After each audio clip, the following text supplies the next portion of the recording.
In the vast expanse of time, before the pyramids rose to touch the heavens, before the great temples cast their shadows across the Nile, there existed a land divided.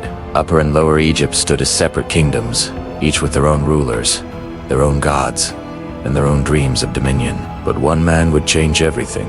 One man would unite a fractured land and forge the first great civilization the world had ever known.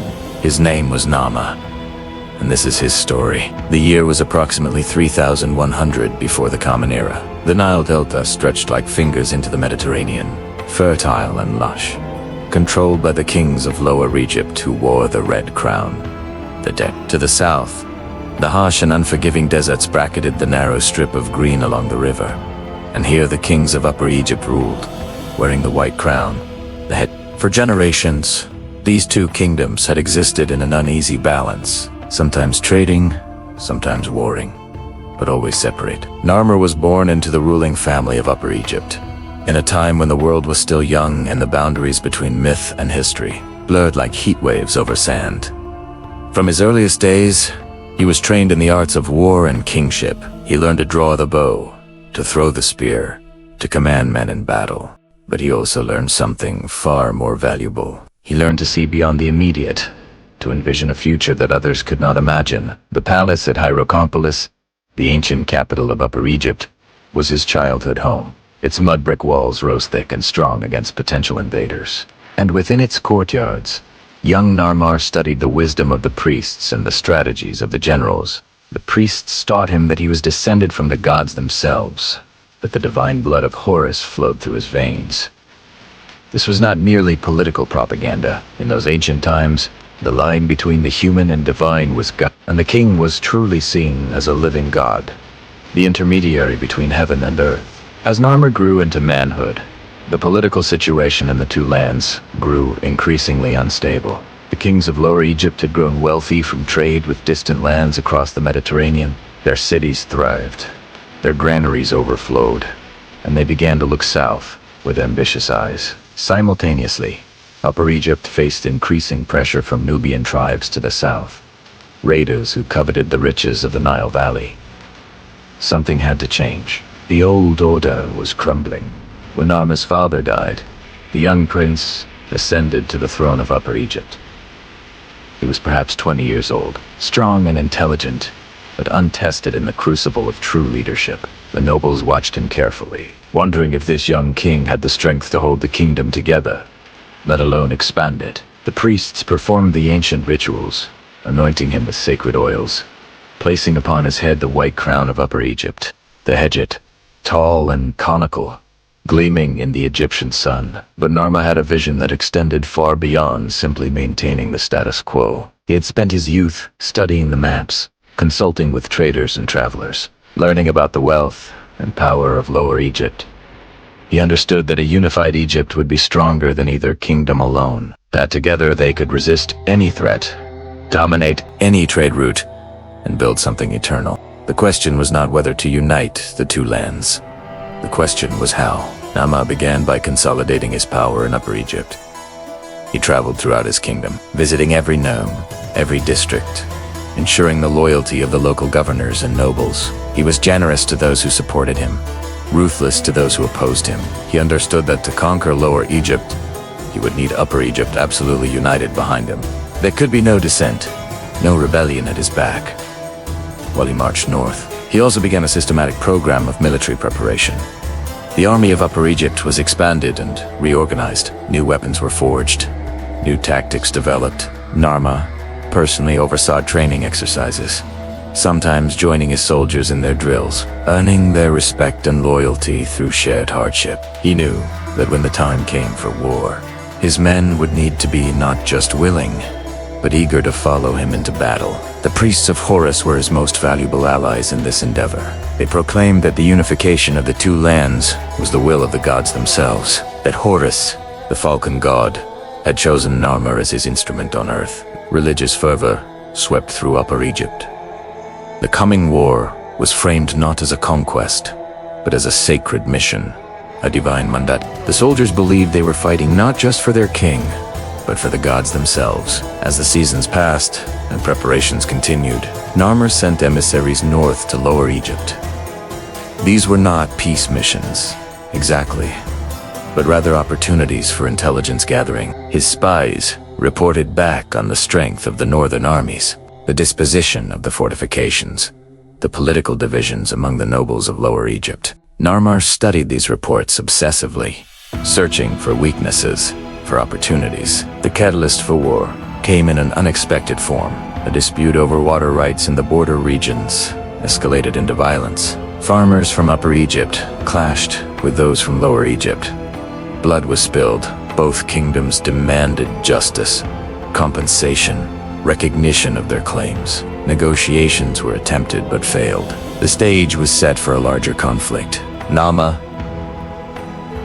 seized the moment. He gathered his army, thousands of soldiers bearing spears and shields, archers with their powerful composite bows, and began the march north. It was not a sudden, impulsive decision. Every step had been planned, every contingency considered.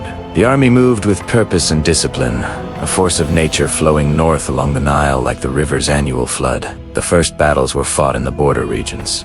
Skirmishes, really, as the forces of Lower Egypt tested the strength and determination of Narmer's army.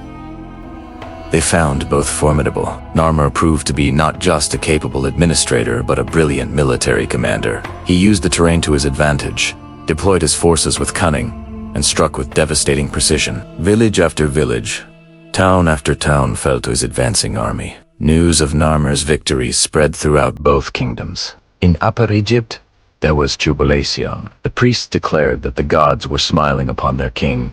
That victory was inevitable. In Lower Egypt, there was first disbelief, then concern, and finally fear. The kings of the northern kingdom began to mobilize their own forces, calling upon every able-bodied man to take up arms in defense of their land. The armies of Lower Egypt were formidable in their own right. They were well-equipped, well-trained, and fighting on their home territory.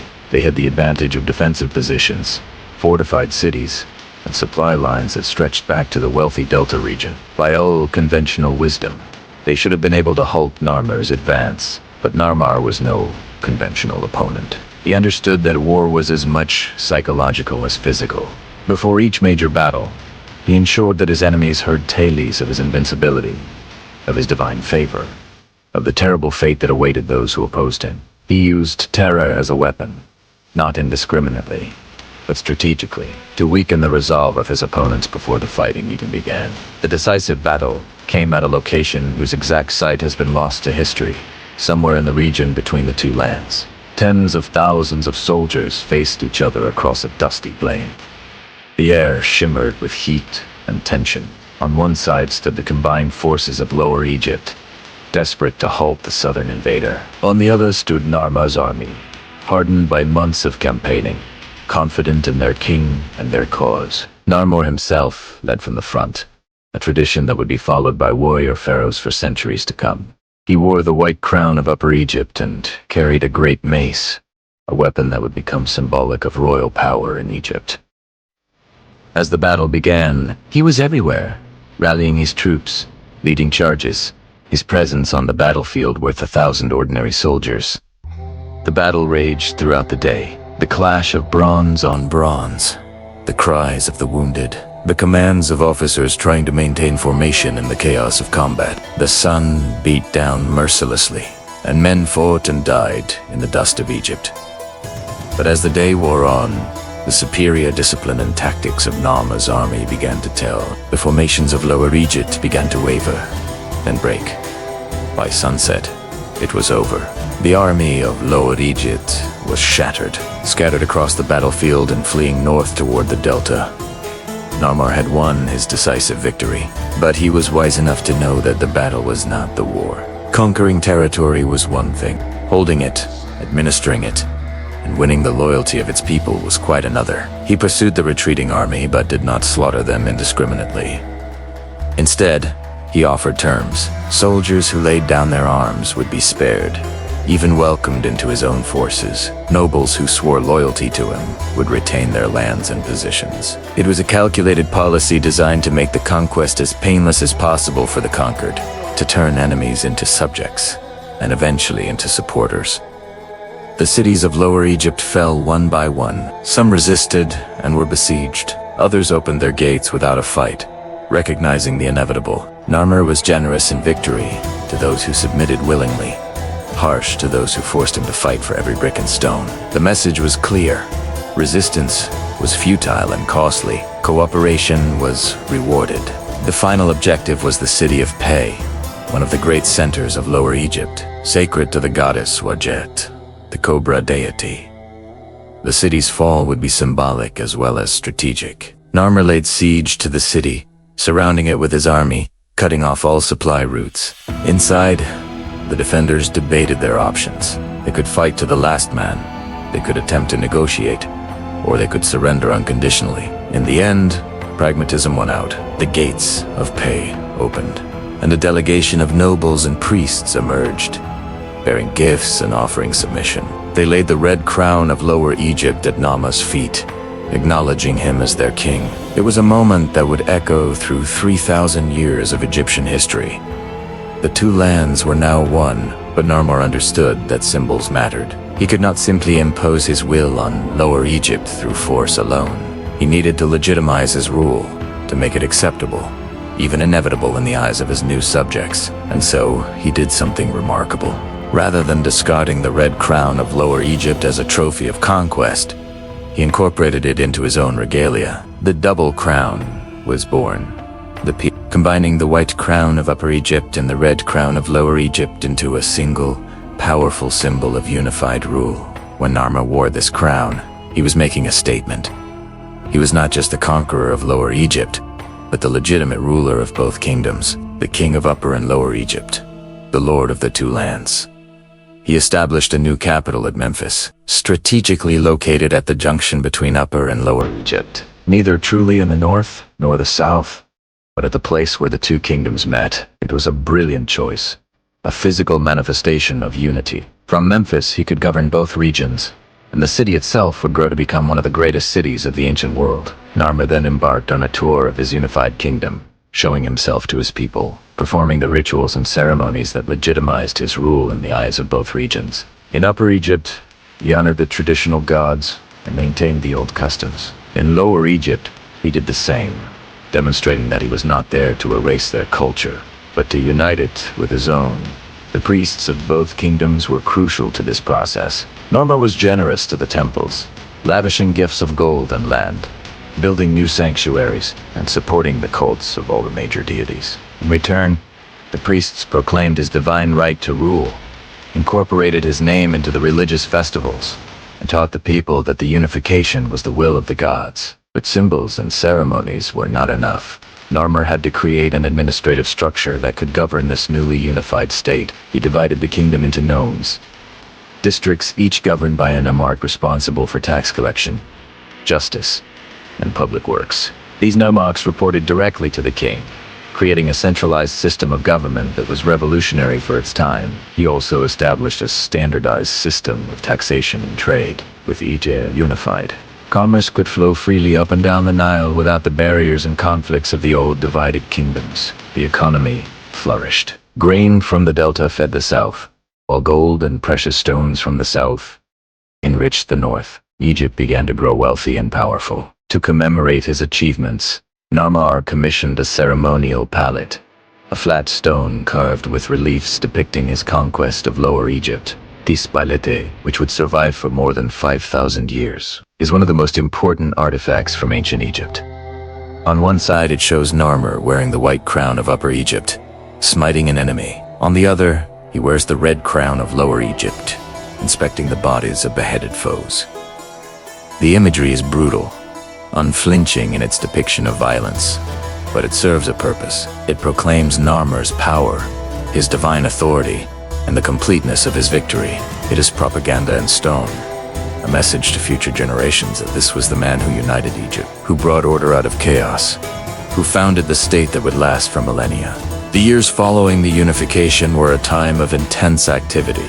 Narmer had won the kingdom through conquest, but now he had to prove that his rule could bring prosperity and stability. He initiated massive public works projects, irrigation canals to increase agricultural productivity, roads to facilitate trade and military movements, fortifications to protect against external threats.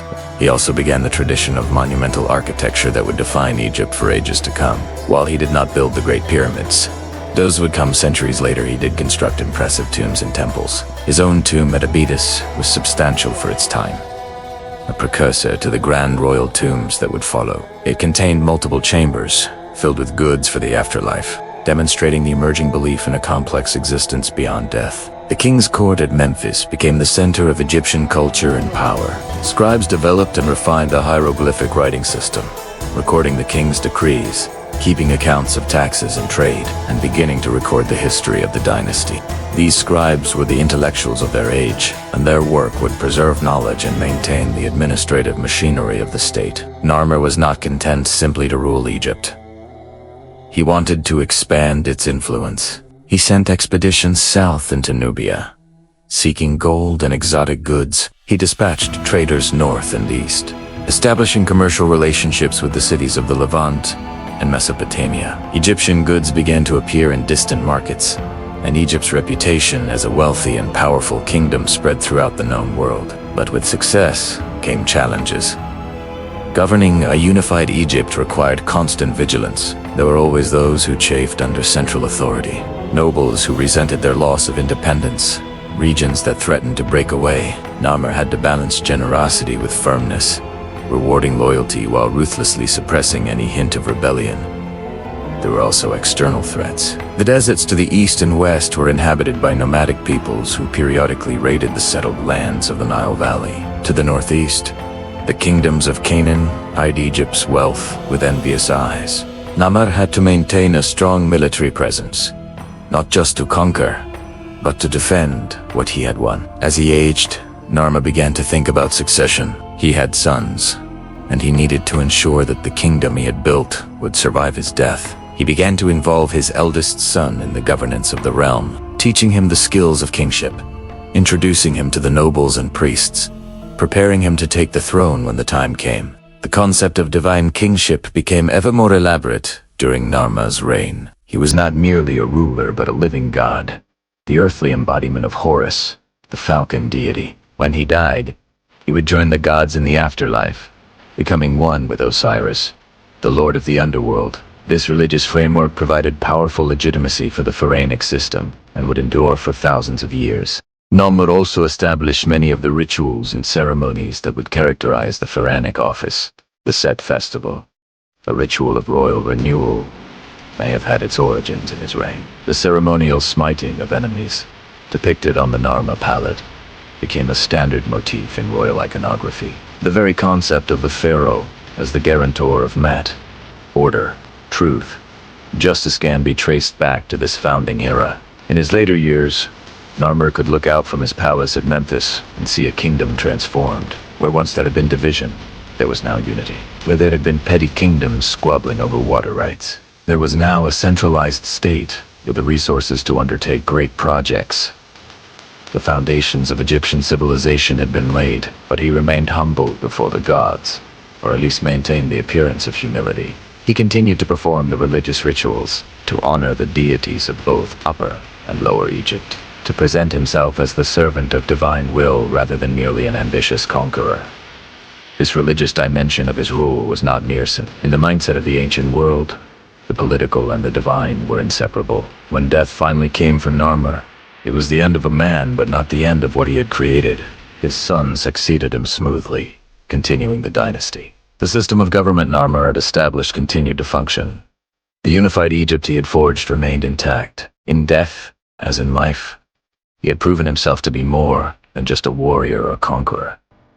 He had been a state builder, a visionary, a founder. His tomb at Abydos became a pilgrimage site, a place where later pharaohs came to honor the founder of their state. The Narmer Palette was preserved and treasured, eventually being buried in a temple cache where it would rest for millennia until modern archaeologists discovered it, providing our clearest glimpse into this pivotal moment in human history. The legacy of Narmer extended far beyond his own lifetime.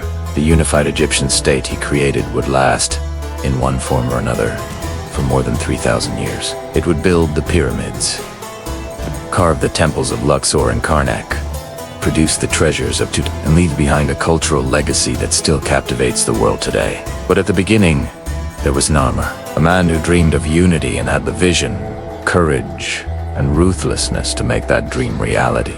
He was the first pharaoh to truly hold power over all of Egypt, the founder of the world's first great nation-state, the architect of a civilization in the vast sweep of history. Empires rise and fall, kingdoms come and go, but the achievements of the truly great endure. The pyramids still stand in the desert, the temples still bear their hieroglyphs, and the name of Narmer, carved in stone more than 5,000 years ago, still speaks to us across the millennia, telling the story of the first pharaoh to have power, the man who united Egypt and changed the world forever. His story reminds us that individuals can shape history, that vision and determination can overcome seemingly insurmountable obstacles, that from chaos can come order, and from division can come unity. Narmer stands at the dawn of recorded history, a figure both historical and legendary, a warrior king who became a god, the first of a long line of pharaohs who would rule the Black Land, the gift of the Nile. And so, as the sun sets over the Nile, as it is said countless times since Narmer walked its banks, we remember the first pharaoh, the unifier, the founder. His palette survives as a testament, a message carved in stone for all time. Here was a man who had the power to change the world, and the wisdom to build something that would last forever.